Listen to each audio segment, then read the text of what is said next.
അതിനിടെ ശബരിമലയിൽ ഉണ്ണികൃഷ്ണൻ പോറ്റി നടത്തിയ ദുരൂഹ ഇടപാടുകളുടെ കൂടുതൽ വിവരങ്ങൾ പുറത്തുവന്നു. സ്വർണം പൂശാൻ ഉണ്ണികൃഷ്ണൻ പോറ്റിക്ക് കട്ടിള കൈമാറണമെന്ന ഉത്തരവിന്റെ പകർപ്പ് 24-ന് ലഭിച്ചു.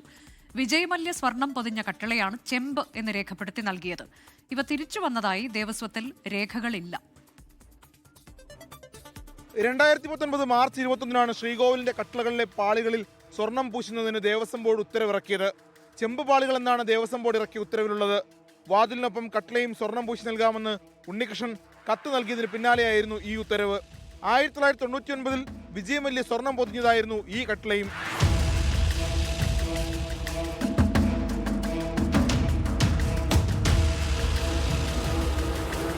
എന്നാൽ ഈ പാളികൾ തിരികെ എത്തിയോ, ഈ സ്വർണം എന്തു ചെയ്തു തുടങ്ങി, പിന്നീട് നടന്ന കാര്യങ്ങളിലൊന്നും ദേവസ്വം രേഖകളിൽ വ്യക്തതയില്ലെന്നുമാണ് വിജിലൻസിന്റെ കണ്ടെത്തൽ.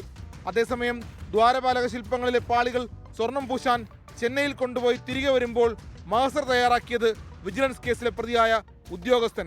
വിജിലൻസ് കേസിൽ അറസ്റ്റിലായ മറ്റൊരു ഉദ്യോഗസ്ഥന്റെ പേരും മഹസറിലുണ്ട്. ശബരിമല ക്ഷേത്രത്തിലെ സമ്പത്തിന്റെ ഔദ്യോഗിക സംരക്ഷകനായ തിരുവാഭരണം കമ്മീഷണറോ ഗുണമേന്മയും അളവും തിട്ടപ്പെടുത്തേണ്ട ദേവസ്വം സ്മിത്തോ വിജിലൻസ് ഉദ്യോഗസ്ഥനോ മഹസറിൽ ഒപ്പുവെച്ചിട്ടില്ല. മഹസറിൽ അഴിമതി കേസ് പ്രതിയായ ജയപ്രകാശിന്റെ പേര് ചേർത്തുന്നെങ്കിലും ഒപ്പുവയ്ക്കാതിരുന്നതും സംശയങ്ങൾക്കിട നൽകുന്നു.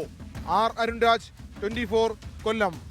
ലോകത്തെവിടെയായാലും ഏത് സമയത്തും 24 വാർത്തകളും ഓഗ്മെന്റഡ് റിയാലിറ്റി പാക്കേജുകളും എക്സ്പ്ലെയിനറുകളും വിശദമായി കാണാൻ ഞങ്ങളുടെ യൂട്യൂബ് ചാനൽ നിങ്ങൾക്ക് സബ്സ്ക്രൈബ് ചെയ്യാം.